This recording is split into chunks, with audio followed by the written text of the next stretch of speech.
eu tenho aqui exemplos de citocromo P450. Então, eu sempre brinco, né?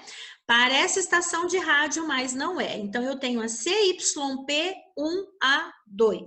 É uma classe de enzima do citocromo que tem como substrato. O que é substrato, gente? Lembra da definição de substrato lá da bioquímica básica? Substrato é a molécula sobre qual atua uma enzima. Então, o substrato para CYP1A é a cafeína, a varfarina e a teofilina. Ou seja, cafeína, varfarina e teofilina são biotransformadas por essa enzima aqui lá dentro do citocromo, perdão, do microsoma hepático, tá? Então, a CYP12A tem como substrato a cafeína, a varfarina e a teofilina. Então, esses três fármacos são biotransformados por essa enzima. Mas a ciprofloxacina e a eritromicina é o antagonista dessa enzima. Ou seja, acompanhe meu raciocínio. Se eu tenho um paciente que está tomando teofilina e ele tomar ciprofloxacina para tratar uma infecção urinária, a ciprofloxacina vai inibir a enzima que metaboliza a teofilina. E aí eu vou ter prejuízos com isso. Eu já vou explicar qual é o prejuízo. Primeiro vamos focar nessa tabela aqui. Olha só. A fenitoína e a varfarina são substratos para CYP2C9. São metabolizadas por esta enzima. E aí a sulfafenoxazole e o fluconazole inibem essa enzima.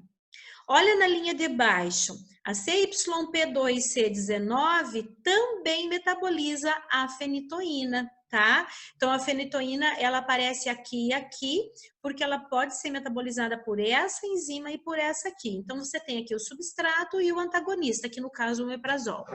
Gente, o omeprazol é um grande vilão.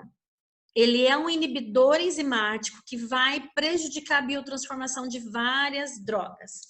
Tá bom? Então, aqui a gente tem, né, a CYP2D6, metaboliza a codeína, a desipramina, aí eu tenho aqui os antagonistas, a CYP3A4, metaboliza a ciclosporina, o diltiazem, a simvastatina, o verapamil, ok?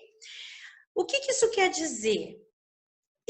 Quando eu falo que esses fármacos são antagonistas destas enzimas, eu estou falando, gente, de inibidores enzimáticos, ok? Então, são compostos que inibem a atividade das enzimas do citocromo P450, portanto, diminui a excreção de xenobióticos, portanto, a biodisponibilidade é maior.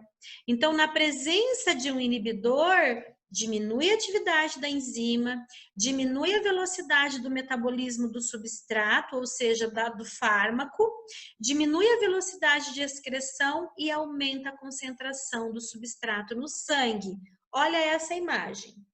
O que acontece? Se eu tenho uma inibição enzimática, vocês têm que pensar assim, eu vou inibir a atividade da enzima, então a minha enzima que tinha que ir lá metabolizar o meu fármaco, ela vai trabalhar mais devagar, eu vou diminuir a atividade dela, eu vou inibir essa enzima. Se eu diminuo a atividade do citocromo P450, eu diminuo o metabolismo. Se eu diminuo o metabolismo, o fármaco permanece mais tempo na corrente sanguínea, portanto, eu aumento a ação farmacológica e eu aumento a toxicidade dele. Vocês estão me entendendo o que acontece? Tá? Olha só, deixa eu voltar aqui. Então, se eu tenho um fármaco se eu tenho um paciente tomando teofilina e ele usa uma ciprofloxacina para tratar uma infecção urinária, ela é um antagonista da enzima que metaboliza a teofilina. Então, ao antagonizar a biotransformação desse fármaco, ele vai permanecer mais tempo na corrente sanguínea. E é esse raciocínio aqui. Eu inibo a ação da enzima, eu diminuo a atividade do citocromo que metaboliza a enzima, ela fica mais tempo no organismo, aumenta a ação farmacológica e eu tenho toxicidade. Faz sentido para você isso?